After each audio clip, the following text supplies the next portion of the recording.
സംവിധായകൻ ചന്ദ്രൻ ചുളുവിൽ മുത്തപ്പൻ്റെ അനുഗ്രഹം കൈമടക്കായിട്ട് കൊടുത്ത് ഒരു സിനിമ ചെയ്തു വച്ചിരിക്കുകയാണ്.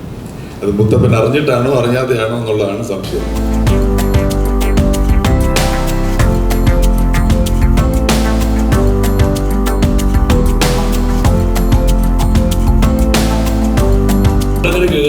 ഞാൻ ചെയ്തത് അയ്യപ്പൻ്റെ അല്ല മുത്തപ്പൻ്റെ പരിപാടി എന്തെങ്കിലും കാണോ?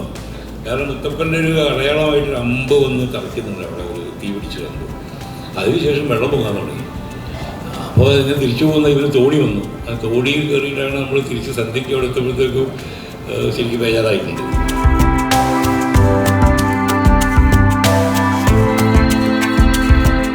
മുത്തപ്പൻ്റെ പുരാവൃത്തങ്ങളും അതുപോലെ തന്നെ പുതിയ കാലത്തെ കുടുംബ ബന്ധങ്ങളിലെ സംഘർഷങ്ങളെയും ഒക്കെ കോർത്തിണക്കിയ ഒരു ചിത്രമാണിത്. മലയാള സിനിമയിൽ ഒരുപാട് അടയാളപ്പെടുത്തിയ ഒരു ഡയറക്ടർ എന്നല്ല ഞാനൊരു സാധാരണ നാട്ടിൻപുറത്തെ ഒരു കർഷകൻ്റെ ഒരു സാധാരണ മനുഷ്യനാണ്. എൻ്റെ ഒരു വലിയൊരു ആഗ്രഹം ഒരു സിനിമ സംവിധായകനാകുക എന്നതായിരുന്നു. നമ്മൾ ബുദ്ധൻ പറഞ്ഞതുപോലെ നിങ്ങളുടെ ആഗ്രഹം നിങ്ങൾ എന്തായിത്തീരാൻ ആഗ്രഹിക്കുന്നോ അതായിത്തീരും എന്ന് പറഞ്ഞതുപോലെ, പൗലോക്കൾ പറഞ്ഞതുപോലെ നിങ്ങളുടെ ആഗ്രഹം സത്യസന്ധമാണെങ്കിൽ ഈ ലോകം മുഴുവൻ നിങ്ങളെ കൂടി ഉണ്ടാവും എന്ന് പറഞ്ഞതുപോലെ എൻ്റെ ആഗ്രഹത്തിൻ്റെ പുറത്ത് ഈ മേഖലയിലേക്ക് എത്തിയ ഒരു സാധാരണ മനുഷ്യനാണ് ഞാൻ. അപ്പോൾ എൻ്റെ ആദ്യത്തെ സിനിമ ഞാൻ ചെയ്തത് പാതി എന്ന സിനിമയായിരുന്നു. അതും ഒരു തെയ്യത്തിൻ്റെ സബ്ജക്റ്റ് ആണെങ്കിൽ കൂടി അതൊരു ഭ്രൂണഹത്യയെ കുറിച്ച് പറയുന്ന ഒരു കഥയാണ്. അതിലേറ്റവും മുൻനിര ആർട്ടിസ്റ്റായ ജോയ്മത്ത് സാറ്, ഇന്ദ്രൻ സാറ്, കലാവൻ ഷാജോൺ, കലിംഗ ശശി മരിച്ചുപോയി, നമ്മുടെ വിട്ടുപോയി, മത്സരം, അങ്ങനെ ഒരു വലിയൊരു നിരയെ വെച്ചിട്ടാണ് സിനിമ ചെയ്തത്. അപ്പം അന്ന് എൻ്റെ കൂടെ നിന്ന് പലരും അതിന് മ്യൂസിക് ചെയ്തത് നമ്മുടെ പ്രിയപ്പെട്ട രമേശ് നാരായണൻ സാറായിരുന്നു. അവന് മുമ്പിൽ വെച്ചിട്ട് ഞാൻ നിൽക്കുമ്പോൾ, ഒരു മൂന്നാമത്തെ പടത്തിലും അവരെ മുന്നിൽ നിൽക്കാൻ പറ്റുമ്പോൾ, അതും ശ്രീ മുത്തപ്പൻ്റെ സിനിമ ചെയ്തിട്ട് നിൽക്കുമ്പോൾ ഉണ്ടാകുന്നൊരു സന്തോഷം വളരെ വലുതാണ്. എല്ലാവർക്കും നമസ്കാരം. ഈ ദിവസത്തിൻ്റെ ആശംസകൾ ഈ സിനിമയുടെ അണിയറ പ്രവർത്തകർക്കും അതുപോലെ തന്നെ ഇന്നിവിടെ വന്നിരിക്കുന്ന ഈ സിനിമയുടെ ഈ ഓഡിയോ ലോഞ്ച് സെറമണി അനുഗ്രഹിക്കാൻ വന്നിരിക്കുന്ന എല്ലാവർക്കും എൻ്റെ നന്ദി ഞാൻ ആദ്യമേ അറിയിക്കുകയാണ്. അങ്ങനെ കുറേ നാളത്തെ കാത്തിരിപ്പിന് ശേഷം എൻ്റെ ഒരു സിനിമയുടെ ഓഡിയോ ലോഞ്ച് ഞാൻ പങ്കെടുത്തു. ജീവിതത്തിൽ ഒരു ആക്ടർ എന്ന രീതിയിൽ, ആക്ടിങ് സ്റ്റുഡൻ്റ് എന്ന് തന്നെ പറയണം, ഒരു അഭിനയ വിദ്യാർത്ഥി എന്ന രീതിയിൽ സ്ട്രഗ്ലിംഗ് പീരീഡ് വളരെ കൂടുതലുള്ളൊരു വ്യക്തിയാണ് ഞാൻ. അതിൻ്റെ ഇടയിൽ ദൈവം അല്ലെങ്കിൽ ഗുരുക്കന്മാരുടെ പ്രാർത്ഥന കൊണ്ട്, വീട്ടുകാരുടെ പ്രാർത്ഥന കൊണ്ട് ഇടയ്ക്കിടയ്ക്ക് പ്രതീക്ഷ നൽകുന്ന എന്തെങ്കിലും മുഹൂർത്തങ്ങൾ ജീവിതത്തിൽ നടക്കാറുണ്ട്. ഇപ്പോൾ കായംകുളം കൊച്ചുണ്ണി എന്ന സീരിയലിന് ശേഷം കുറച്ച് ഗ്യാപ്പ് ഇട്ട് വിനയൻ സാറിൻ്റെ ബോയ് ഫ്രണ്ട് കിട്ടി. അതിനുശേഷം വീണ്ടും സ്ട്രഗ്ലിംഗ് കഴിഞ്ഞ് ചോട്ടാ മുംബൈ എന്നൊരു സിനിമ വന്നു. പിന്നെ കുറേ സ്ട്രഗ്ലിംഗ് കഴിഞ്ഞ് അങ്ങനെ ഓരോ സ്ട്രഗ്ലിംഗ് കഴിഞ്ഞ് ഇടയ്ക്ക് ഒരു 3-4 വർഷത്തിൽ ഒരു സിനിമയോ എന്ന രീതിയിൽ വരും. അങ്ങനെ വീണ്ടും കുറേ സ്ട്രഗ്ലിംഗ് സമയത്ത് അല്ലെങ്കിൽ കോവിഡ് സമയത്ത് വീണ്ടും ജീവിതത്തിൽ ഒരു പ്രതീക്ഷ നൽകിയതായിരുന്നു ബിഗ് ബോസ് എന്ന ഷോയിൽ ഞാൻ വിൻ ചെയ്യുന്നത്. അപ്പോൾ ഞാൻ വിചാരിച്ചു ഇനിയും എൻ്റെ കഷ്ടപ്പാട് മാറും, ഇനിയും നല്ല കാലം വരും. പക്ഷെ അതിന് പഴയതിനെയും കാട്ടി വലിയ കഷ്ടപ്പാടായിരുന്നു അതിന് ശേഷം. അങ്ങനെ ആ കഷ്ടപ്പാടിലൂടെ സഞ്ചരിച്ചുകൊണ്ടിരുന്നപ്പോൾ വീണ്ടും ഒരു പ്രതീക്ഷയുടെ രൂപം, അല്ലെങ്കിൽ ഒരു പ്രതീക്ഷ ജീവിതത്തിൽ കടന്നു വന്നത് അനീഷേട്ടൻ്റെയും ചന്ദ്രേട്ടൻ്റെയും രൂപത്തിലായിരുന്നു. ശ്രീ മുത്തപ്പൻ എന്ന ഈ കഥാപാത്രത്തിലൂടെ അല്ലെങ്കിൽ ഈ സിനിമയിലൂടെ എൻ്റെ അടുത്ത് ആദ്യമായിട്ട് ചന്ദ്രേട്ടൻ വന്ന് കാര്യം പറഞ്ഞ് സിനിമയുടെ കഥയൊക്കെ പറഞ്ഞു. അതപ്പോൾ ഞാൻ ചോദിച്ചേട്ടാ എൻ്റെ കഥാപാത്രം എന്താണ്? നിങ്ങളാണിതിൽ മുത്തപ്പൻ. അപ്പോൾ ഞാൻ ചേട്ടനോട് ചേട്ടാ, എൻ്റെ ഏത് സൈഡിൽ നോക്കിയപ്പോഴാണ് ഒരു ദൈവത്തിൻ്റെ രൂപം നിങ്ങൾക്ക് തോന്നിയത്? കാരണം നമ്മുടെയൊക്കെ മനസ്സിലൊരു ദൈവം അല്ലെങ്കിൽ ഈശ്വര സങ്കല്പം, കുറച്ച് സൗന്ദര്യ സങ്കല്പമൊക്കെ നമുക്കുണ്ടല്ലോ. എൻ്റെ ഏത് സൈഡിൽ ചേട്ടൻ നോക്കിയപ്പം അപ്പം പുള്ളി പറഞ്ഞു, എനിക്ക് അങ്ങനെയല്ല ആവശ്യം, എനിക്ക് മണിക്കുട്ടനെയാണ്, ഈ ഒരു ഇതിലാണ് എനിക്ക് മുത്തപ്പനെ ഞാൻ കാണുന്നതെന്ന് പറഞ്ഞു. തീർച്ചയായിട്ടും ഒരു ഡയറക്ടർ അത്ര വിശ്വാസത്തോടെ നമ്മളോട് പറയുമ്പോഴത്തേന് അത് തന്നെ ഞാൻ പറയുന്നത്, ഞാൻ എന്നെ തന്നെ ഒരു അഭിനയ വിദ്യാർത്ഥിയായിട്ടാണ് കാണുന്നത്. അതൊരു വലിയ പ്രതീക്ഷ എനിക്ക് നൽകി. പിന്നെ പൈസ മുടക്കുന്ന ആൾ റെഡിയായിരുന്നു, പിന്നെ നമുക്ക് മേടിക്കേണ്ട ആവശ്യമില്ല, പോയി അഭിനയിച്ചാൽ മതിയല്ലോ. പക്ഷേ എന്നിരുന്നാൽ തന്നെയും അദ്ദേഹം ഈ മുത്തപ്പൻ്റെ സിനിമ ഞാനും പണ്ട് കേട്ടിട്ടുണ്ട്. മുത്തപ്പൻ്റെ കഥ ഈ പറയുന്ന പോലെ സിനിമ അയക്കാൻ പലരും ട്രൈ ചെയ്ത് കൈപൊള്ളിയല്ല, അത് വിജയിച്ചിട്ടില്ല. ആ ശ്രമങ്ങളൊക്കെ വിഫലമായി പോയിട്ടേ ഉള്ളൂ. പക്ഷെ അപ്പം ഇങ്ങനെ ഒരു കഥാപാത്രം നമ്മൾ ചെയ്യുമ്പോൾ ഇപ്പോൾ കായംകുളം കൊച്ചുണ്ണി എന്നതൊക്കെ നമ്മുടെ മാൻഡസം കൊണ്ടുവരാൻ പറ്റും. പക്ഷേ പറശ്ശിനിക്കടവ് മുത്തപ്പൻ എന്ന് പറയുമ്പോൾ നമ്മൾ ഈ ഓരോ വിശ്വാസികളുടെയും ഒരു എന്താ പറയട്ടെ ഒരു വിശ്വാസമാണ്, അല്ലെങ്കിൽ അതിലുപരി അവരുടെയൊക്കെ ഒരു വികാരമാണ്. അപ്പോൾ നമ്മൾ അങ്ങനെയുള്ളൊരു സ്ഥലത്ത് കൈവയ്ക്കുമ്പോൾ വളരെ ശ്രദ്ധാപൂർവമേ ചെയ്യാൻ സാധിക്കത്തുള്ളൂ. അത് ഒരു ആക്ടർ എന്ന് മാത്രമല്ല, അതിൻ്റെ പിന്നണിയിൽ നിന്ന് പ്രവർത്തിക്കുന്നവർ അതിനേക്കാൾ കൂടുതൽ ശ്രദ്ധയോടുകൂടി വേണം ആ ഒരു സിനിമയും കഥാപാത്രത്തെയും കൈകാര്യം ചെയ്യാൻ. അപ്പോൾ ഞാൻ ചന്ദ്രനെ പറ്റി അത്യാവശ്യം അന്വേഷിച്ചു. ആദ്യം വിളിക്കുന്നത് ഇന്ദ്രൻ ചേട്ടനെയാണ്. അപ്പോൾ ഇന്ദ്രൻ പറഞ്ഞു പണി അറിയാമെന്നുള്ള ഒരുത്തരാണ്, ധൈര്യമായിട്ട് ചെയ്തു. അതിപ്പോൾ കലോഭവൻ ഷാജോൻ ചേട്ടനും പറഞ്ഞു പണി അറിയാമെന്നുള്ള ഒരാളാണ്. പിന്നെ എനിക്ക് അപ്പം മുതിർന്ന തലമുറയിലുള്ള ജോയ് മാത്യു സാറിൻ്റെ നമ്പർ എൻ്റെ ഇല്ല, അല്ലെങ്കിൽ ഞാൻ സാറിനോട് ചോദിച്ചാൽ. പിന്നെ സാറിൻ്റെ അടുത്ത് എന്ന് പറയുമ്പോൾ ഞങ്ങളൊരു സൗഹൃദമല്ല, ഞാനൊരു ഗുരുവിൻ്റെ സ്ഥാനത്തൊക്കെ കാണുന്ന ഒരു യൂണിവേഴ്സിറ്റിയായി കാണുന്ന ഒരു വ്യക്തിയാണ്. അങ്ങനെ ഇരിക്കുമ്പോഴാണ് പിന്നെ അടുത്ത തലമുറയിൽ ഇനി എന്താണ് പുള്ളിയെ ഈ പാതി എന്നൊരു സിനിമ ഞാനൊന്നും കണ്ടിട്ടില്ല. പിന്നെ കുറച്ച് കണ്ടു. ഞാൻ കണ്ടപ്പോൾ മനസ്സിലായി അറിയാം, പണി അറിയാമെന്നുള്ള ആളാണ്, നമുക്ക് തീർച്ചയായിട്ടും കൈ കൊടുക്കേണ്ട ആളാണ്. അങ്ങനെ ഇരുന്നപ്പോഴാണ് രമേശ് സാറിൻ്റെ മകൾ മധുശ്രീ എൻ്റെ ജിമ്മേറ്റാണ്. അപ്പം നമ്മളൊരു ജിമ്മിലാണ് പോകുന്നത്. അപ്പം ഞാനിങ്ങനെ പറഞ്ഞിട്ട് സാറാണ് മ്യൂസിക് ചെയ്യുന്നതെന്ന് എൻ്റെ അടുത്ത് പറഞ്ഞു. അപ്പം ഞാൻ മധുവിനെ കണ്ട സമയത്ത് ഞാൻ പറഞ്ഞു ഇങ്ങനെ ചന്ദ്രേട്ടൻ്റെ സിനിമയാണ് ഞാൻ അടുത്ത് ചെയ്യാൻ പോകുന്നത്. അപ്പം നോക്കുമ്പോൾ ഞങ്ങളുടെ അടുത്ത തലമുറ, എന്നെക്കാട്ടും ഒരു കൂടി താഴെ തലമുറയുള്ള ഒരാളാണ് മധുശ്രീ. മധു ചന്ദ്രേട്ടനെ പറ്റി പുകഴ്ത്തി പറയാനായിട്ട് ഞാൻ ഞെട്ടിപ്പോയി. കാരണം ചന്ദ്രേട്ടൻ സിനിമ എന്ന് പറഞ്ഞാൽ മണിക്കൂട്ട അതാണ്. ഞങ്ങൾ ആ തലമുറയിലുള്ളവർക്കും ഈ തലമുറയിലുള്ളവർക്കും ചന്ദ്രേട്ടൻ്റെ പാതി എന്ന സിനിമ കൺവേ ചെയ്യിക്കാൻ സാധിച്ചു. അപ്പം തന്നെ ഞാൻ രണ്ടാമതൊന്നും ആലോചിച്ചില്ല, നേരെ ചന്ദ്രേട്ടനെയും അനീഷനും ചേട്ടൻ നമുക്കിത് ചെയ്യാം, തീർച്ചയായിട്ടും ഞാൻ ഒരു റെഡിയാണ്. പിന്നെ ചന്ദ്രേട്ടൻ പറഞ്ഞ പോലെ ഫിനാൻഷ്യലി അത്യാവശ്യം പൈസ തന്നു. പക്ഷെ ഞാൻ ഇതിനകത്ത് വേറൊരു കാര്യം കൂടി ചിന്തിച്ചു. കാരണം ചന്ദ്രേട്ടൻ ഈ പറയുന്ന പോലെ ആക്ടിങ് ഗ്രൂമിങ്, ഈ കോഴ്സ് ഈ പറയുന്ന പോലെ നാട്യക്കളരി അഭിനയൊക്കെ കുട്ടികളെ പഠിപ്പിക്കുന്ന ഒരാളാണ്. അപ്പോൾ എന്നെ സംബന്ധിച്ച് ഇൻസ്റ്റിറ്റ്യൂട്ടിൽ പോയി അഭിനയം പഠിക്കാനോ അല്ലെങ്കിൽ അങ്ങനെയുള്ളൊരു ഭാഗ്യം എനിക്ക് കിട്ടിയിട്ടില്ല. ഞാൻ എൻ്റെ ജീവിതാനുഭവങ്ങളും പിന്നെ സിനിമയിൽ നിന്ന് ഞാൻ ഗുരുക്കന്മാരെ കാണുന്ന അല്ലെങ്കിൽ സീനിയർ ആക്ടേഴ്സ് അവരിൽ നിന്ന് പഠിച്ചെടുത്ത ഡയറക്ടർമാർ പറഞ്ഞു തന്ന കാര്യങ്ങൾ പഠിച്ചതേ ഉള്ളൂ. ഭാഗ്യത്തിന് 14 ദിവസം ഷൂട്ടിംഗ് ഉണ്ടായിരുന്നു. 14 ദിവസം പുള്ളിയുടെ അഭിനയ കളരിയിൽ പൈസ കൊടുക്കാതെ എനിക്ക് പഠിക്കാൻ സാധിച്ചു. അല്ലെങ്കിൽ കുട്ടികൾ വന്നിട്ട് നല്ല എമൗണ്ട് കൊടുത്തിട്ടാണ് പഠിച്ചുകൊണ്ടിരിക്കുന്നത്. അപ്പോൾ അങ്ങനെയും ഒരു ആക്ടിങ് സ്റ്റുഡൻ്റ് എന്ന രീതിയിൽ എനിക്ക് അങ്ങനെ ഒരു ഭാഗ്യം കിട്ടി. തീർച്ചയായിട്ടും നേരത്തെ ആങ്കർ നമ്മുടെ കുട്ടി പറഞ്ഞതുപോലെ ഇതൊരു ഭാഗ്യം തന്നെയാണ്. കാരണം അത് കൂടുതലായിട്ട് എനിക്ക് മനസ്സിലാക്കിയത്, ഞാൻ ഒരു വ്യക്തി എന്ന രീതിയിൽ ഞാൻ ഈ പറഞ്ഞ പോലെ എൻ്റെ മതവിശ്വാസം എന്താണെന്നുള്ള ഞാൻ അറിയിക്കുന്നില്ല. പക്ഷേ എല്ലാ മതങ്ങളെയും ഞാൻ ബഹുമാനിക്കുകയും സ്നേഹിക്കുകയും ചെയ്യുന്നു. എല്ലാ രാഷ്ട്രീയത്തെയും ഞാൻ ബഹുമാനിക്കുകയും സ്നേഹിക്കുകയും ചെയ്യുന്നു. അതെനിക്ക് വീട്ടിൽ നിന്ന് കിട്ടിയൊരു പാഠമാണ്. അപ്പം ഈ പറഞ്ഞ പോലെ മുത്തപ്പൻ്റെ കഥാപാത്രം ചെയ്ത സമയത്ത് ഒരു അഭിനയ വിദ്യാർത്ഥി എന്ന രീതിയിൽ എന്തൊക്കെ ഒരുക്കങ്ങൾ എനിക്ക് ചെയ്യാൻ സാധിക്കുമോ അത് ഞാൻ ചെയ്തിട്ടുണ്ട്. ഒരു വ്യക്തി എന്ന രീതിയിൽ, ഒരു വിശ്വാസം അല്ലെങ്കിൽ ഒരു ബഹുമാനിക്കുന്ന ഒരാളെന്ന രീതിയിൽ എന്തൊക്കെ ഒരുക്കങ്ങൾ എനിക്ക് ചെയ്യാൻ സാധിക്കുമോ, വ്രതം അങ്ങനെയുള്ള കാര്യങ്ങൾ എന്തൊക്കെ ചെയ്യാൻ സാധിക്കുമോ അതെല്ലാ ഒരുക്കങ്ങളോട് കൂടി തന്നെയാണ് മുത്തപ്പൻ്റെ കഥാപാത്രത്തിലേക്ക് ഞാൻ സമീപിച്ചത്. നമുക്ക് മനുഷ്യനായിട്ട് ചെല്ലാൻ പറ്റുന്ന ഇടങ്ങൾ വളരെ കുറഞ്ഞു വരുവാണ് ഈ കാലത്ത്. പൊതുവെ അമ്പലങ്ങളിലായാലും പള്ളികളിലായാലും അവിടെ മതത്തിൽ നിന്നുകൊണ്ട് അല്ലെങ്കിൽ ജാതിയിൽ നിന്നുകൊണ്ട് മാത്രം പോകാൻ പറ്റുന്ന ഇടത്തുനിന്ന് മാറിയിട്ട് മനുഷ്യനായിട്ട് മുണ്ടും മാടി കുത്തി പോകാൻ പറ്റുന്ന സ്ഥലമാണ് പറശ്ശിനിക്കടവ്. അതുപോലെ തന്നെ മുത്തപ്പനെ കുറിച്ച് പറയുമ്പോൾ ഇതൊരു ദൈവസങ്കല്പം എന്നതിനപ്പുറം നമ്മൾ ഈ നാട്ടിൻപുറത്ത് വെറുതെ പറയുന്നൊരു കാര്യമാണ്. അത് ഞാൻ പെട്ടെന്ന് മനസ്സിലാവാൻ പറയുന്നതാണ്. കമ്മ്യൂണിസ്റ്റ് പാർട്ടിയുടെ ആദ്യത്തെ നേതാവ് അല്ലെങ്കിൽ മെമ്പറാണ് മുത്തപ്പൻ എന്ന് പറയും. കാരണം വളരെ വളരെ സാധാരണക്കാരൻ്റെ ഏറ്റവും താഴേക്കടിയിൽ നിൽക്കുന്ന ആൾക്കാരുടെ കൂടെ കള്ളു കുടിക്കുകയും ഇറച്ചി കഴിക്കുകയും മീൻ ചുട്ട് കഴിക്കുകയും ചെയ്യുന്ന വളരെ സാധാരണക്കാരന് വേണ്ടിയിട്ട് സാധാരണക്കാരുടെ കൂടെ നിന്ന് ഒരു ദൈവം എന്ന നിലയിൽ, അല്ലെങ്കിൽ അത് ദൈവമാണോ അല്ലാതൊരു മിത്തോ എന്തോ ആയിക്കോട്ടെ, അതൊരു ആ സങ്കല്പം മലബാറിലെ സാധാരണ മനുഷ്യരുടെ ഒരു ആശ്വാസമാകുന്നുണ്ടെങ്കിൽ അത്തരം ഒരു സങ്കല്പത്തെക്കുറിച്ച് നമുക്കൊരു സിനിമ ചെയ്യാൻ പറ്റുന്നുണ്ടെങ്കിൽ അതെന്തായാലും അതിനെനിക്ക് പറ്റിയിട്ടുണ്ടെങ്കിൽ അതിനെൻ്റെ കൂടെ നിന്ന് എൻ്റെ ആർട്ടിസ്റ്റ് അതിലെല്ലാ സഹപ്രവർത്തകരെയൊക്കെ അവരൊക്കെ ഓർമ്മിച്ചുകൊണ്ട് ഞാൻ മുത്തപ്പനോട് ഒരിക്കൽ കൂടി എൻ്റെ എന്താ പറയുന്നത് എന്നിൽ അങ്ങനെ ഒരു അല്ലെങ്കിൽ മറ്റാർക്കും ചെയ്യാൻ പറ്റാത്തൊരു സംഭവം എന്നെ ഏൽപ്പിച്ചിട്ട് അല്ലെങ്കിൽ അത് നീ ചെയ്താൽ മതി എന്ന് പറയുന്നുണ്ടെങ്കിൽ അതിനൊരു നന്മ, ഒരു ക്വാളിറ്റി എനിക്ക് ഉണ്ടായിട്ടുണ്ടെങ്കിൽ അത് ഞാൻ ആദ്യം പറഞ്ഞതുപോലെ എൻ്റെ നാട്ടിൻപുറത്തെ ഏറ്റവും നാട്ടിൻപുറത്തെ സാധാരണക്കാരനായ ഒരു മനുഷ്യനെ സെലക്ട് ചെയ്തിട്ടുണ്ടെങ്കിൽ അത് തന്നെയാണ് മുത്തപ്പൻ്റെ ഏറ്റവും വലിയ നമ്മളൊക്കെ നെഞ്ഞോട് ചേർത്ത് വെക്കേണ്ട കാര്യം. നരിക്കോടുന്ന സംവിധായകനുമായിട്ടുള്ള എൻ്റെ രണ്ടാമത്തെ സിനിമയാണിത്. ആദ്യത്തെ പടം പാതി എന്നൊരു സിനിമയാണ്. രമേഷ് ഈ പറഞ്ഞ പോലെ എനിക്ക് വളരെ പ്രിയപ്പെട്ട ഒരു സിനിമയാണത്. ഞാനതിൽ ഒരു തെയ്യം കെട്ടുന്ന ആളായിട്ടാണ് അത് അഭിനയിച്ചത്.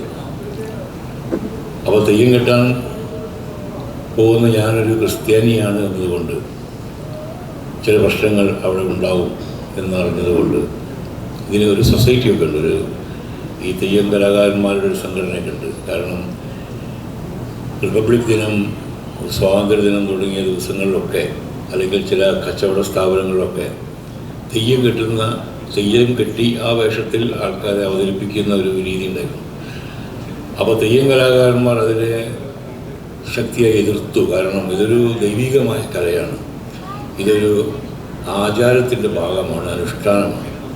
അപ്പോൾ അങ്ങനെ ഒരു അനുഷ്ഠാനത്തെ ഇങ്ങനെ വ്യാപാരവൽക്കരിക്കുക അല്ലെങ്കിൽ ഒരു പ്രദർശന വസ്തുവാക്കുക എന്നുള്ളത് ശരിയല്ല എന്നുള്ളതുകൊണ്ട് അവരതിനെ എതിർക്കുകയും അങ്ങനെ തെയ്യം കെട്ടുന്ന കലാകാരന്മാർ അത്തരം വേഷങ്ങളുമായി ഇങ്ങനെ പ്രദർശന വസ്തു ആവരുതെന്ന് പറയുകയും ചെയ്തു. ആ സമയത്താണ് ഈ സിനിമ. അതിൽ ഞാൻ ആദ്യമേ ചോദിച്ചു ചന്ദ്രനോട്, ഞാൻ ചെയ്താൽ ശരിയാവുമോ എന്ന് ചോദിച്ചു. അവർ സാറിയാൽ ശരിയാവും, അതിൽ ആൾക്കാരൊക്കെ പറഞ്ഞിട്ടുണ്ട്, വേണ്ട കാര്യങ്ങളൊക്കെ സഹായമൊക്കെ ചെയ്യാമെന്ന് പറഞ്ഞു. അങ്ങനെ ഞാനവിടെ ചെല്ലുന്നു. പക്ഷേ അപ്പോൾ 3 ദിവസം മിനിമം വ്രതമെടുക്കണം, മത്സ്യമാംസങ്ങളൊന്നും കഴിക്കരുത്, മദ്യപിക്കരുത്, മറ്റേ യാതൊരു ലൗകിക സുഖങ്ങളും പാടില്ല, 3 ദിവസം.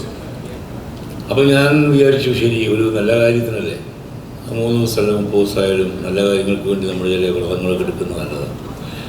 അങ്ങനെ ഞാൻ 3 ദിവസം വ്രതമെടുക്കുന്നു. എന്നിലും ഒരു ടെൻഷൻ ഉണ്ടായിരുന്നു എനിക്ക്. കാരണം ഇത് ഭയങ്കര ബാധിച്ച ഒരു പരിപാടിയാണ് എനിക്ക് അന്നാ മനസ്സിലായത്. ഈ ഉത്തമ വില്ലൻ എന്നുള്ളൊരു സിനിമ കണ്ടിരുന്നു ഞാൻ. അപ്പോൾ അതിൽ കമലഹാസൻ തെയ്യം കെട്ടി ആടുന്നൊക്കെ ഉണ്ട്. അപ്പോൾ വളരെ എളുപ്പമായിരിക്കുന്നു ഞാൻ വിചാരിച്ചു. അങ്ങനെ സോപ്പടിക്കൽ എന്നൊരാളാണ് എനിക്ക് വേഷം അണിയിക്കാൻ വേണ്ടി വന്ന ഒരാൾ. അപ്പോൾ ആ സമയമായപ്പോൾ ഇന്ദ്രൻ ചേട്ടനും ഞാനുമാണ് ആ സീനിൽ അഭിനയിക്കുന്നത്. ഒരു വൈകുന്നേരം തുടങ്ങി പിറ്റേ ദിവസം പുലർച്ചെ വരെയാണ് ഷൂട്ട്. രാത്രിയാണല്ലോ തെയ്യം. അപ്പോൾ അമ്പലമൊക്കെ ഞങ്ങൾ സെറ്റിട്ടതാണ്. ആ ഭാഗത്തുള്ള നാട്ടുകാർ മുഴുവൻ ഇത് കാണാൻ വേണ്ടി വന്നിട്ടുണ്ട്. അപ്പോൾ മണിക്കൂറുകളോളം കിടന്നാലാണ് ഈ തെയ്യത്തിൻ്റെ വേഷം അണിയാൻ പറ്റുള്ളൂ, ഈ മുഖത്ത് വരയ്ക്കുന്നത്. അപ്പോൾ അതിന് മുമ്പ് തന്നെ നമ്മൾ ബാത്റൂമിലൊക്കെ പോയി അങ്ങനത്തെ കാര്യങ്ങളൊക്കെ നിർവഹിക്കണം. ഈ വേഷത്തിൽ പുറത്തിറങ്ങാൻ പാടില്ല. അതൊക്കെ കഴിഞ്ഞ് ഈ വസ്ത്രമൊക്കെ ചുറ്റിക്കഴിഞ്ഞപ്പോൾ ഇതേപോലെ ഈ സംഘാടകർ, ചില ഈ സൊസൈറ്റിയിൽ ആൾക്കാർ വന്ന് ചില പ്രശ്നങ്ങൾ ഉന്നയിച്ചു. അപ്പോൾ ഇവിടുത്തെ എന്നെ തെയ്യം കെട്ടാൻ വന്ന ആൾക്കാർ സാക്ഷ്യം പറഞ്ഞു, ഇദ്ദേഹം 3 ദിവസം വ്രതമെടുത്തിട്ടാണ് ചെയ്യുന്നത്. അങ്ങനെ അത് ഒരു ജീപ്പിലെത്തി തെയ്യം കെട്ടി ആടി. ആ തെയ്യം കെട്ടിയ സമയത്ത് ശരിക്കും നമ്മൾ ആ ചെണ്ടമേളമൊക്കെ കൂടെ വന്നു കഴിഞ്ഞ സമയത്ത് നമ്മൾ വേറെ ഏതൊരു ലോകത്തായി പോയി. അപ്പോഴെനിക്ക് മനസ്സിലായത് ഈ ഒരു അനുഷ്ഠാനത്തിൻ്റെ ഒരു മാസ്മരികത എന്ന് പറയുന്നത് അതാണ്. നമ്മൾ വേറൊരു ആളായി മാറുകയാണ്. ആ സമയത്ത് ജോയ് മാത്യു എന്നൊരാളെ എനിക്ക് ഓർമ്മയില്ല എന്നുള്ളതാണ് സത്യം. കാരണം നമ്മൾ ചെരിപ്പൂർ ഷോ കിട്ടിയിട്ട് എത്രയോ കാലമായി നടന്നത്. അവിടെ ഫുൾ കുറ്റിച്ചെടികളും ഈ മരം വെട്ടിയിട്ടുള്ള അവിടെ തയ്യാറാക്കിയതാണ് ആ പറമ്പൊക്കെ. അത് മുഴുവൻ കാലിൽ തടഞ്ഞു കയറുകയാണ്. മാത്രമല്ല 1 കിലോ വെയിറ്റുള്ളൊരു ചിലമ്പാണ് ഞാൻ അണിയിച്ചത്. പക്ഷേ 3-4 മണിക്കൂർ നേരം നിറഞ്ഞ് ആടി എന്ന് മാത്രമല്ല, ഇത് കണ്ടു നിന്ന ആൾക്കാർ എനിക്ക് പൈസയൊക്കെ തന്നു, ഈ ദക്ഷിണ പോലെ അനുഗ്രഹമൊക്കെ ആകാൻ വേണ്ടി. കുറേ ആൾക്കാർ ഞാൻ അനുഗ്രഹിച്ചു വിട്ടു. അങ്ങനെ അവർക്ക് പിന്നെ രക്ഷപ്പെട്ടു ഞാൻ കേട്ടത്. സംവിധായകൻ ചന്ദ്രൻ ചുളുവിൽ മുത്തപ്പൻ്റെ അനുഗ്രഹം കൈമടക്കായിട്ട് കൊടുത്ത് ഒരു സിനിമ ചെയ്തു വെച്ചിരിക്കുകയാണ്. അത് മുത്തപ്പൻ അറിഞ്ഞിട്ടാണോ അറിയാതെയാണോ എന്നുള്ളതാണ് സംശയം. ഞാൻ വിചാരിക്കുന്ന അറിഞ്ഞിട്ട് തന്നെ ആയിരിക്കും, അറിയാതെ കാര്യങ്ങളൊന്നും നടക്കത്തില്ല. സാധാരണക്കാരനെന്ന് 7 പ്രാവശ്യം പറഞ്ഞു. അത് അറിയിക്കാൻ വേണ്ടിയിട്ടാണ്. ബാക്കി എല്ലാവരും പാൻറ്റിട്ടുകൊണ്ടിരിക്കുകയാണ്, പുള്ളി മാത്രം മുണ്ട് കൊടുത്തിരിക്കുന്നത്. സാധാരണക്കാരനാണെന്ന് അറിയിക്കാൻ വേണ്ടിയിട്ടുള്ളൊരു ശീലമാണ്. മണിക്കൂട്ടിൻ്റെ അടുത്ത് എനിക്ക് ഒരു കൃത്യമായ ഒരു വാണിംഗ് തരാനുണ്ട്. 14 ദിവസം ചന്ദ്രൻ്റെ അഭിനയ കളരിയിലായിരുന്നു എന്നാണ് പറഞ്ഞത്. ഞങ്ങൾ ഒരുമിച്ച് പഠിച്ചാണ്. ഞങ്ങൾ പഠിക്കുന്ന സമയത്ത് ഏറ്റവും മോശമായിരുന്നു. അവൻ പല കാര്യങ്ങളും പറഞ്ഞു കൊടുത്തിട്ടുള്ള ഞാനാണ്. അതുകൊണ്ട് അത് മുന്നോട്ടുള്ള ജീവിതത്തിൽ സൂക്ഷിച്ച് വേണം പ്രയോഗിക്കേണ്ടത്. കാരണം മുത്തപ്പൻ്റെ അനുഗ്രഹം കൊണ്ടൊരു നല്ല സിനിമയിൽ അഭിനയിച്ചു എന്ന് പറയുകയും അതിനുശേഷമുള്ള അഭിനയ ജീവിതത്തിൽ ഒരു വ്യത്യാസം ഉണ്ടാവരുത്. സാധാരണ ഒരു സിനിമയുടെ പൂജയ്ക്ക് പോകാൻ നമ്മൾ പറയാറുണ്ട്. ശരിക്കും പറഞ്ഞാൽ അവിടെ പോകുമ്പോൾ പൂജയൊന്നും കാണാറില്ല, അവരെ ജാട മാത്രമേ കാണാറുള്ളൂ. ഇവിടെയാണ് ഒരു ആത്മീയമായ ഒരു ഡിവൈനായിട്ടുള്ള ഒരു ചടങ്ങിലൂടെ നമ്മളൊരു സിനിമയുടെ ഒരു ചടങ്ങ് ഓഡിയോ ലോഞ്ചിൽ പങ്കെടുക്കുന്നത്. അത് മുത്തപ്പൻ്റെ അനുഗ്രഹം ഉള്ള ഒരു വേദിയായി മാറി. മുത്തപ്പൻ ഒരു മിത്താണോ ഇല്ല എന്നുള്ളതൊക്കെ ഇനി ഭാവിയിൽ ആരെങ്കിലുമൊക്കെ പറയുമായിരിക്കും, അത് ചർച്ചയൊക്കെ ആകുമായിരിക്കും. പക്ഷേ അതിലേക്ക് നമ്മൾ പോകുന്നില്ല. എന്തായാലും ഒരു നന്മയുള്ള ഒരു സത്യസന്ധമായ ഒരു സിനിമ ഇവർ ചെയ്ത് തീർത്തിട്ടുണ്ട്, തയ്യാറാക്കിയിട്ടുണ്ട്. എല്ലാവരുടെയും വാക്കുകളിൽ നിന്ന് നിങ്ങൾക്ക് എല്ലാവർക്കും മനസ്സിലായിട്ടുണ്ടാവും. ആ സിനിമ ഓടുക എന്നാണ് സാധാരണ പറയാറ്. സാധാരണ രീതിയിൽ ഇറങ്ങുന്ന സിനിമയുടെ പ്രൊഡ്യൂസർമാരാണ് ഓടാറ്. നമ്മുടെ പ്രൊഡ്യൂസർ സിനിമയും തിയേറ്ററിൽ തന്നെ ഉണ്ടാവുകയും പ്രേക്ഷകർ ഓടി തിയേറ്ററിൽ എത്തുകയും ചെയ്ത് ഇതൊരു നല്ല സിനിമയായി, നല്ലൊരു വിജയ ചിത്രമായി പ്രേക്ഷകരിലേക്ക് എത്താൻ ഒരു അവസരമായി മാറട്ടെ എന്ന് മാത്രം ആണ് ഈ അവസരത്തിൽ ഞാൻ ആഗ്രഹിക്കുന്നത്, പ്രാർത്ഥിക്കുന്നത്. പാട്ട് ചെയ്യുന്ന സമയത്ത് ഒരു പാട്ട് ഫീമെയിൽ സോങ് ആണ്. അപ്പോൾ ഇത് ആര് പാടണം എന്ന് നോക്കി മോള് ട്രാക്ക് പാടിയിട്ടുണ്ട്. പക്ഷേ സാധാരണ മോള് പാടുമ്പോൾ ഞാൻ ഒന്നുകൂടെ പാടിച്ച് മോളൊക്കെ ഉണ്ടെങ്കിൽ ഫിക്സ് ആക്കണം. അപ്പോൾ ഈ ഗാനം ഞാൻ വിചാരിച്ചു ഇത് ചിത്ര പാടട്ടെ. കുറച്ച് കാലമായി ചിത്ര എനിക്ക് പാടിയിട്ട്. അപ്പോൾ അങ്ങനെ ചിത്രയെ വിളിക്കുന്നു. ചിത്ര ഉണ്ട്. ചിത്ര പാടാൻ വന്നപ്പോൾ പറയാണ്, പക്ഷേ ഞാനത് ഇപ്പം കുറച്ച് 2 മാസം ഒരു മാസം മുന്നേ പറശ്ശിനിക്കടവിൽ പോയി. അപ്പം മുത്തപ്പൻ എൻ്റെ അടുത്ത് ചോദിച്ചു, ഒരു പാട്ട് പാടാൻ പറഞ്ഞു. എനിക്ക് പാട്ടില്ല. മുത്തപ്പനെ പറ്റിയിട്ട് പാടാൻ എനിക്ക് മുന്നേ ഞാൻ പാടിയെങ്കിലും എനിക്ക് പാട്ട് ഓർമ്മയില്ല. പണ്ട് ഒരു പാട്ടോ കുറച്ച് പാട്ടോ എന്തോ പാടിയിട്ടുണ്ടോ എനിക്ക് ഓർമ്മയില്ലെന്ന് പറഞ്ഞു. അങ്ങനെ അപ്പോഴ് ചിത്ര പറഞ്ഞതാണ് എൻ്റെ അടുത്ത്, ഒരു പാട്ട് പാടണം കേട്ടോ, വരും എന്ന് ഒരു വാക്ക് അന്ന് മുത്തപ്പനെ അവിടെ ചിത്രാജി എടുത്ത് പറഞ്ഞു എന്ന് പറഞ്ഞു. അയ്യോ, ഇതൊരു വളരെ എനിക്ക് നിമിത്തമായിട്ടാണ് രമേഷ് എന്നെ ഈ പാട്ട് പാടാൻ. ഞാൻ പറഞ്ഞു ഇത് ചിത്രാജിക്ക് വേണ്ടി പാടണം വിചാരിച്ചല്ല, ആക്ച്വലി മോള് പാടാനിരുന്നതാണ്. അപ്പോൾ എനിക്ക് ഒരു പെട്ടെന്ന് ഒരു സമയത്ത് തോന്നിയാണ് ഇത് ചിത്ര പാടട്ടെ. അങ്ങനെയാണ് എനിക്കിത് തോന്നുന്നത്. എന്തായാലും ഇത് നിങ്ങൾക്ക് വെച്ചിട്ടുള്ള പാട്ടാണ്, അപ്പോൾ പാടുക. അങ്ങനെയാണ് ഈ പാട്ട് പാടുന്നത്. ഇങ്ങനെയുള്ള കോയിൻസിഡൻസ് ഒക്കെ ഇതിൻ്റെ പിന്നിൽ ഉണ്ടായിട്ടുണ്ട്. പലവർക്കും ഉണ്ടായിട്ടുണ്ടെന്ന് പറയുന്നുണ്ട്. പല കാര്യങ്ങളും എനിക്ക് പല വർക്ക് ചെയ്യുമ്പോഴും ഇങ്ങനെ ഉണ്ടായിട്ടുണ്ട്. ഇപ്പം ഞാൻ പ്രിയദർശന് വേണ്ടിയിട്ട് നമ്മളൊരു അയോധ്യ, ഹിസ്റ്ററി ഓഫ് അയോധ്യ എന്ന് പറഞ്ഞിട്ട് ഡോക്യു മൂവി, ഒരു 3 മണിക്കൂറുള്ള മൂവി. അതേപോലെ അതിൽ ഒരു കൃതി എടുക്കാൻ വേണ്ടി നോക്കി ഞാൻ ഒരുപാട് തിരഞ്ഞിരുന്നു. ഒരു ദിവസം രാവിലെ ഇതിലേക്ക് വേണ്ടിയിട്ട് എൻ്റെ കയ്യിലൊരു പുസ്തകമുണ്ട്, ഓംകാരം. ഇതിൽ ഒരു ഫസ്റ്റ് തുറന്നേ ഉള്ളൂ ഞാൻ. അത് 1008 പേജായിട്ടുണ്ട്. അതിൽ തുറന്ന ഉടനെ ഈ പെർട്ടിക്കുലർ ആയിട്ടുള്ള എനിക്ക് ആവശ്യമുള്ള പദമാണ് അതിൻ്റെ അകത്ത് നിന്ന് കിട്ടുന്നത്. പിന്നെ നോക്കിയിട്ടില്ല ഞാൻ. അങ്ങനെയുള്ള ഒരുപാട് കാര്യങ്ങൾ നമുക്ക് പല സമയത്തും എത്തിപ്പെടാറുണ്ട്. അപ്പോൾ അങ്ങ് വിടാം അതൊക്കെ. പക്ഷേ അതിലൊക്കെ ഒരു വിശ്വാസവും ഒരു സങ്കല്പവും ഒക്കെ ഞാൻ കണ്ടെത്താറുണ്ട്. എൻ്റെ ജീവിതത്തിൽ ഒരുപാട് കാര്യങ്ങൾ അങ്ങനെ ഉണ്ടായിട്ടുണ്ട്. ഇനി ഇത് സ്ക്രീനിൽ വരുമ്പോൾ തീർച്ചയായിട്ടും ഇത് എൻ്റെ ഇതല്ല. കാരണം ഞാനിപ്പം ജോയ് സാറും രമേഷ് സാറും ഒക്കെ ഈ കഥാപാത്രം ചെയ്ത് നന്നായി എന്ന് പറയുന്നു. അതിൻ്റെ എല്ലാ ക്രെഡിറ്റും പോകുന്നത് ചന്ദ്രേട്ടന് തന്നെയാണ്. കാരണം അദ്ദേഹം പറഞ്ഞ ആ വരയിൽ നിന്ന് ഞാൻ അങ്ങോട്ടും ഇങ്ങോട്ടും വ്യതിചലിച്ചിട്ടില്ല. അത് അതേപോലെ ചെയ്ത് വെച്ചേക്കാണ്. പിന്നെ ദൈവികമായ മുഹൂർത്തം എന്നൊക്കെ പറയുകയുണ്ടായി. പക്ഷേ ലൊക്കേഷനിൽ പ്രൊഡ്യൂസർ ഡയറക്ടർ നല്ല വഴക്കായിരുന്നു. നല്ല വഴക്കുണ്ടായിരുന്നു. ആ വഴക്ക് എന്ന് പറയുന്നത് വളരെ ഹെൽത്തി പരമായിട്ടുള്ളൊരു വഴക്കാണ്. അതായത് വളരെ ഒരു സിനിമയ്ക്ക് വേണ്ടിയുള്ള വഴക്ക് നന്നാവുമ്പോഴത്തേനെ ഇതേപോലൊരു മനോഹരമായൊരു അറ്റ്മോസ്ഫിയറിൽ നിന്ന് ഇതുപോലെ മനോഹരമായൊരു ട്രെയിലർ ലോഞ്ചും ഒരു ഓഡിയോ ലോഞ്ചും ചെയ്യാൻ സാധിക്കത്തുള്ളൂ. കണ്ടില്ലേ, ഈ പറയുന്ന പോലെ ഇന്ന് എനിക്കറിയില്ല എത്ര സിനിമയിൽ ഇങ്ങനെ ഒരു ഭാഗ്യം മുത്തപ്പനെ വന്നിട്ടാണ് നമ്മുടെ ഓഡിയോ ലോഞ്ച് ചെയ്യുന്നത്, നമ്മുടെ ട്രെയിലർ ലോഞ്ച് ചെയ്യുന്നത്. അതെനിക്ക് വലിയൊരു സന്തോഷമായിട്ട് ഞാൻ കണക്കാക്കുകയാണ്. ഞങ്ങൾ സ്ക്രീൻ സ്പേസ് ഷെയർ ചെയ്യുന്നില്ല. ജോയ് സാറും മധുബാലേട്ടൻ എന്നോട് അഭിനയിച്ചിട്ടുണ്ട്. മധുബാലേട്ടൻ, മീര ചേച്ചിയൊക്കെ എന്നോട് അഭിനയിച്ചിട്ടുണ്ട്. ഞങ്ങളുടെ ഇത് പ്രധാന കഥാപാത്രം ചെയ്ത മോള് അവൾ ഇതിൽ പെർഫോം ചെയ്തുകൊണ്ട് ഞാൻ തന്നെ ഞെട്ടിപ്പോയി. കാരണം ഏറ്റവും പ്രധാനപ്പെട്ട ക്യാരക്ടർ അവളുടെയാണ്. അവളെ എനിക്ക് കൂടുതൽ പഠിച്ചോ ഇല്ലെന്ന് മോളെ എനിക്കറിയില്ല, പക്ഷേ ഗംഭീര പെർഫോമൻസ് ആയിരുന്നു. പിന്നെ പ്രൊഡ്യൂസറിൻ്റെ കാര്യം, രമേശ് സാറിൻ്റെ സർട്ടിഫിക്കറ്റ് കിട്ടിക്കഴിഞ്ഞിട്ടും ഞാൻ പ്രത്യേകിച്ച് പറയേണ്ട ആവശ്യമില്ല. പ്രൊഡ്യൂസർ നിന്ന് എല്ലാവരും, ചന്ദൻ ചേട്ടൻ, പിന്നെ വയനാട് നിന്ന് ഒരുപാട് സുഹൃത്തുക്കൾ ഇതിൽ അഭിനയിക്കാൻ വന്നിരുന്നു. അവരെയും പ്രത്യേകം ഓർക്കണം. കാരണം നമ്മുടെ ചന്ദൻ്റെ വൈഫായിട്ട് അഭിനയിച്ച ആള്. പിന്നെ പ്രത്യേകിച്ച് കണ്ണൂരിലെ ഇതൊരു കൂട്ടായ്മയുടെ വിജയം തന്നെയാണ് ഇന്നത്തെ ദിവസം. നമ്മുടെ ഈ പറയുന്ന പോലെ ക്യാമറയുടെ മുമ്പിലും പിന്നിൽ നിന്ന് ഒരുപാട് പേരുടെ, ഇവിടെ ഇരിക്കുന്ന ഒരുപാട് പേരുടെ പ്രയത്നം തന്നെയാണ് ഇന്ന് ഈ ദിവസം. വളരെ ചെറിയൊരു ബഡ്ജറ്റ് ഒരുപാടുണ്ടെങ്കിലും അത്യാവശ്യം ചെറിയ ബഡ്ജറ്റിൽ ചെയ്തൊരു സിനിമയാണ്, പക്ഷെ മനോഹരമായിട്ട് ചെയ്തിട്ടുണ്ട്. അതിന് പ്രധാന ഒരു കയ്യടി നമ്മുടെ കണ്ണൂരിലെ നാട്ടുകാർ പ്രത്യേകിച്ച് കൊടുത്തേ പറ്റുള്ളൂ. കാരണം ഒരാളുടെ പേര്, ജോസേട്ടൻ്റെ പേര് എടുത്ത് പറഞ്ഞേ പറ്റുള്ളൂ. ജോസേട്ടൻ്റെ വീട്ടിനടുത്താണ് എൻ്റെ ഷൂട്ടിംഗ് മിക്ക ഭാഗവും നടന്നത്. ജോസേട്ടൻ്റെ മക്കളൊക്കെ പുറത്താണ്. ഈ ജോസേട്ടൻ്റെ വീട്ടിൽ മക്കൾ വരുന്നൊരു പ്രതീതിയായിരുന്നു. കാരണം നമ്മളവിടെ വരുമ്പോൾ ജോസേട്ടൻ ചായ, ഫുഡ് പുറത്തുനിന്ന് രാവിലെ വേണ്ട കേട്ട് നമ്മൾ അയ്യോ ഇല്ല നിങ്ങൾ ഇവിടെ തന്നെ കഴിക്കണം. കാരണം ഇത് മുത്തപ്പൻ്റെ കഥയാണ്. ഈ സിനിമ പുറത്തിറങ്ങേണ്ടത് നമ്മുടെ ആവശ്യമാണ്. അപ്പം പറശ്ശിനിക്കടവ് മുത്തപ്പൻ അല്ലെങ്കിൽ ശ്രീ മുത്തപ്പനെ ജാതി മത ഭേദമന്യേ, രാഷ്ട്രീയ ഭേദമന്യേ കണ്ണൂരുകാർ, അതിലുപരി എല്ലാ മലയാളികളും സ്നേഹിക്കുന്നു എന്നുള്ളത് എനിക്ക് അവിടെ നിന്ന് മനസ്സിലാക്കാൻ സാധിച്ചു. ജോസേട്ടന് പിന്നെ അങ്ങനെ സഹായിച്ച എല്ലാവർക്കും ഈ സമയത്ത് നന്ദി ഞാൻ അറിയിക്കുകയാണ്. പിന്നെ രമേശ് സാറിൻ്റെ ഫസ്റ്റ് ടൈമാണ് അദ്ദേഹം മ്യൂസിക് ചെയ്തൊരു സിനിമയിൽ എനിക്ക് അഭിനയിക്കാൻ സാധിച്ചത്. സാർ, എനിക്കൊരു വലിയ ദൈവാനുഗ്രഹം, മുത്തപ്പൻ ക്യാരക്ടർ ചെയ്തതുപോലെ തന്നെ ഒരു ദൈവാനുഗ്രഹമായിട്ട് ഞാൻ കണക്കാക്കിയാണ് സാർ.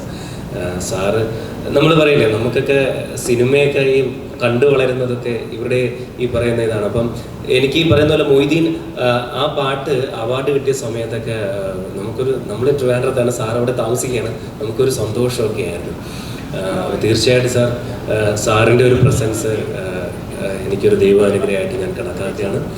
എല്ലാവർക്കും ഈ പറയുന്ന പോലെ ഒരിക്കൽ കൂടി നന്ദി അറിയിക്കുകയാണ്. ഞാൻ പറയില്ലേ, കുറേ കാലത്തിന് ശേഷമാണ് എൻ്റെ ഒരു ഓഡിയോ ലോഞ്ച് വരുന്നത്. അപ്പോൾ പ്രസംഗം കുറച്ച് നീണ്ടുപോകും, കാരണം കുറേ കാര്യങ്ങൾ പറയാനുണ്ട്. ആരെങ്കിലും വിട്ടുപോയിട്ടുണ്ടെങ്കിൽ ക്ഷമിക്കുക. ഒരിക്കൽ കൂടി എല്ലാവർക്കും നന്ദി അറിയിക്കുന്നു. സിനിമ തിയേറ്ററിൽ വരുമ്പോൾ എല്ലാവരും പോയി കാണണം, എൻ്റെ ഒരു വലിയ പ്രതീക്ഷയാണ്. Thank you. ബുദ്ധിമുട്ടിയിട്ടാണ് ഈ സിനിമ ഞങ്ങൾ ഒരു തോട് കടന്ന് പോകുന്ന രംഗം എനിക്കിപ്പോൾ ഓർമ്മയുണ്ട്. അങ്ങോട്ട് പോകുമ്പോൾ തോട്ടിൽ വെള്ളമൊന്നുമില്ല, ഞങ്ങൾ നടന്നിട്ടാണ് അവരെ പോയത്. ഷൂട്ട് കഴിയുമ്പോഴത്തേക്കും അരയ്ക്ക് വെള്ളമായി. പിന്നെ വെള്ളം ഇങ്ങനെ കയറി വരും. ഞാൻ ചെയ്തത് അയ്യപ്പൻ്റെ മുത്തപ്പൻ്റെ പരിപാടി എന്തെങ്കിലും. കാരണം മുത്തപ്പൻ്റെ ഒരു അടയാളമായിട്ടൊരു അമ്പ് വന്ന് തറയ്ക്കുന്നുണ്ട് അവിടെ, ഒരു തീ പിടിച്ച് കണ്ടു. അതിനുശേഷം വെള്ളം പൊങ്ങാൻ തുടങ്ങി. അപ്പോൾ ഇങ്ങനെ തിരിച്ചു പോകുന്ന ഇവർ തോണി വന്നു. ആ തോണിയിൽ കയറിയിട്ടാണ് നമ്മൾ തിരിച്ച് സന്ധ്യയ്ക്ക് അവിടെ എത്തുമ്പോഴത്തേക്കും ശരിക്കും ബേജാറായിട്ടുണ്ട്. എനിവേ, മാത്രമല്ല ഈ പടത്തിൽ ഞാൻ നിർദ്ദേശങ്ങൾ ചില നടികൾക്ക് വേണ്ടിയിട്ട് നടത്തി ചെയ്തു. അവരൊക്കെ അദ്ദേഹത്തിൽ പങ്കെടുപ്പിച്ചു. അവരൊക്കെ കറക്റ്റായിരുന്നു ആ വേഷങ്ങൾക്ക്. ഇപ്പോൾ മണിക്കൂട്ടനെ സംബന്ധിച്ചിടത്തോളം ഞാൻ ആദ്യം മണിക്കൂട്ടനാണ് ഇത് ചെയ്യുന്നതെന്ന് പറഞ്ഞപ്പോൾ ഞാൻ ചോദിച്ചു, മണിക്കൂട്ടൻ ഇത് മുത്തപ്പൻ എന്ന് പറഞ്ഞാൽ കുറച്ചൊരു പ്രായമുള്ളതായിട്ടാണ് എൻ്റെ മനസ്സിലുണ്ടായിരുന്നത്. അല്ലാതെ നമ്മൾ അതിലേക്കല്ല പോകുന്നത്, അദ്ദേഹത്തിൻ്റെ യൗവനകാലത്തേക്കാണ്. അപ്പോൾ ഞാൻ ഇതിൻ്റെ ഡബ്ബിങ് സമയത്ത് ഞാൻ കണ്ടു ആ പോർഷനൊക്കെ വളരെ മനോഹരമായി. അതിലെ ആയോധന കലയും അത് അദ്ദേഹത്തിൻ്റെ ശാരീരിക സൗന്ദര്യം ഒക്കെ പ്രകടമാക്കുന്ന പ്രകടനമാണ് അതിലുള്ളത്. എനിക്ക് ഭയങ്കര താല്പര്യം തോന്നി. മണിക്കൂട്ടനെ എനിക്ക് ഏറ്റവും ഇഷ്ടപ്പെട്ട പെർഫോമൻസ് നമ്മുടെ ശ്രീനാഥൻ്റെ പടമാണ്, മറ്റേ സരോജ് കുമാറാന്ന് തോന്നുന്നു. അതിലാണ് ഞാൻ ശരിക്കും ശ്രദ്ധിക്കുന്നത്. ഒരുപാട് പടം അഭിനയിച്ച ആളാണ് മണിക്കൂട്ടനെങ്കിലും ഞാൻ ശ്രീനാഥനോട് ചോദിച്ചു അത് ചെയ്തത് ആരാന്ന് ചോദിച്ചു. അറിയില്ല, അത് മണിക്കൂട്ടൻ. അത്ര ഡിഫറൻ്റ് ആയിരുന്നു ആ ക്യാരക്ടർ. അതിന് ഭയങ്കര ഡിഫറൻ്റാണ് ഈ ക്യാരക്ടർ. മുത്തപ്പൻ്റെ അനുഗ്രഹം കൊണ്ട് മണിക്കൂട്ടൻ്റെ ഒരു എന്താ പറയുക, ഒരു സക്സസ് ആവും, വിജയമായിരിക്കുമെന്നൊരു ഉറപ്പാണ്.